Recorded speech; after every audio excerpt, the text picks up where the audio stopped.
بسم الله والصلاة والسلام على رسول الله. فطرنا النهاردة يا جماعة، كل سنة وحضراتكم طيبين. يلا نقول على بركة الله نشوف الفيديو. أنا عملت محشي كرنب النهاردة. طبعا أنا بادئة من امبارح، فعملت الخلطة. ادي البصل، نحط عليه البوطة وهسيبه يتسبك. أنا الدنيا ساقعة ومش عارفة امبارح، بدأت من امبارح بصراحة. حبيت كده ابدأ اول يوم كده بدري بما اني كنت فاضية امبارح، فحبيت اعمل المحشي. طبعا ما تنسوش معلقة السكر في المحشي عشان الحموضة، نصيحة ما تنسوش معلقة السكر. دي الخلطة، دي معلقة السكر حطيتها اهيت. انا ما بقتش اجود في المحشي يا جماعة بجد. المحشي شوية شطة، ملح وفلفل وكمون وكزبرة ناشفة وبس. حاولي ما تجوديش في المحشي عشان ما تغيريش طعمه. سيبناه يتسبك اهوت، ونجي نحط البهارات وهنحط الرز والخضرة، وهيبقى تمام قوي كده، وعسل عسل عسل قوي كده.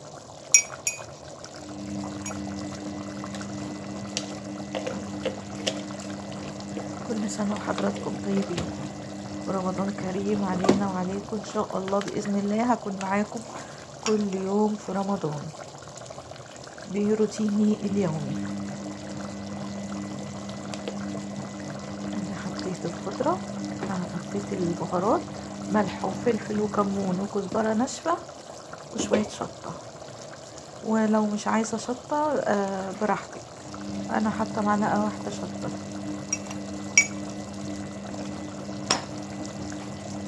ولو في بابريكا برضو بتدعم الطعم.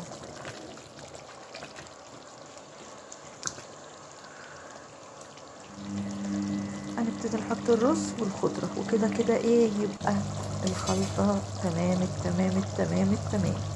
احنا عايزة ملحنا كده، خلطتنا بالصلاة على النبي تمام. حط الرز والخضرة وخلاص، ادي الخلطة بتاعتنا. اللهم صل وسلم وبارك عليك يا حبيبي يا رسول الله. هبتدي بقى والمية بتسخن بتاعت الكرنبة، هنقع البلح بالحاجات الجميلة بتاعت كل سنة. وكل سنة وحضراتكم طيبين. انا بعمل شوية صغيرين بشوية صغيرين لان انا بعمل كل يوم. احط شوية جوز الهند والمية وخلاص. في قراصية، في البلح طبعا مفصصاه، والتين الناشف، وبصوا كل حاجة. الحمد لله، كل سنة وحضراتكم طيبين. انا بعمل كل يوم يا جماعة، كل يوم لازم اعمله. يعني بشوف ناس بيعملوه من اول الشهر ويحطوه، يعني على اهو مفيش اي مشكلة. ادي الكرومبة المية. ابتدي بقى اعمل اللحمة. بسم الله الرحمن الرحيم. بصوا يا جماعة، بحط قطاية، بحط بصلاية، بحط الجزرة،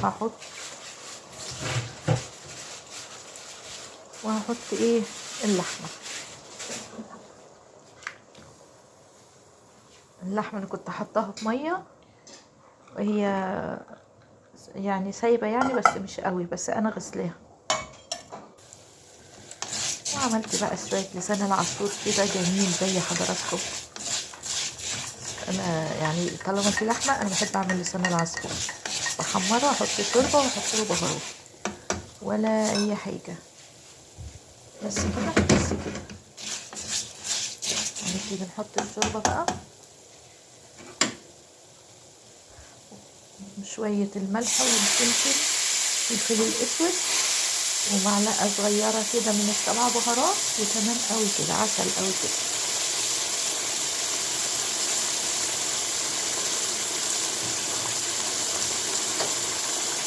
بس كده بس كده. نادي لسان العصفور. الدنيا ساقعة وبنحب نشرب شوربة بصراحة على الفطور.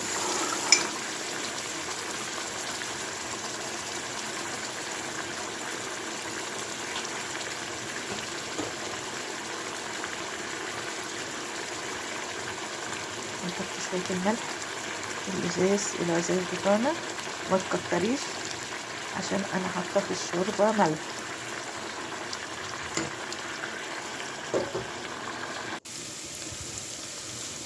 هنبتدي نعمل ايه؟ الملوخيه. انا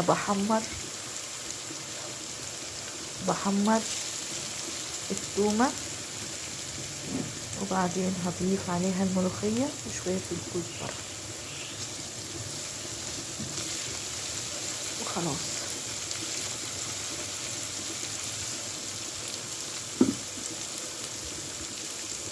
نضيف بقى الملوخيه. ادي الكزبره على الثوم بيفرق قوي يا بنات، الكزبره ما بتحطها على الثوم بيفرق قوي قوي قوي قوي بصراحه. ما تحرقيش التومه.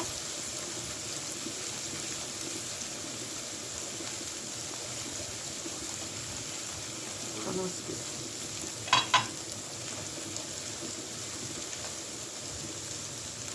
هنحط بقى ايه؟ الملوخيه.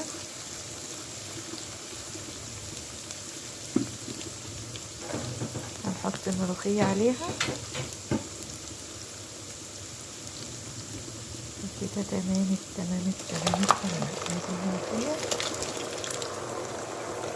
وقلبيها واطفيها. وسوينا المحشي كمان. انا عايزه اوريكم المحشي على العين التانية. بصوا يستوي. وعملنا محشي ورق كوسه كمان وبتنجان. وادي كانت سفرتنا النهارده. كل سنه وحضراتكم طيبين ورمضان كريم علينا وعليكم، واستنونا كل يوم في الروتين بتاعنا.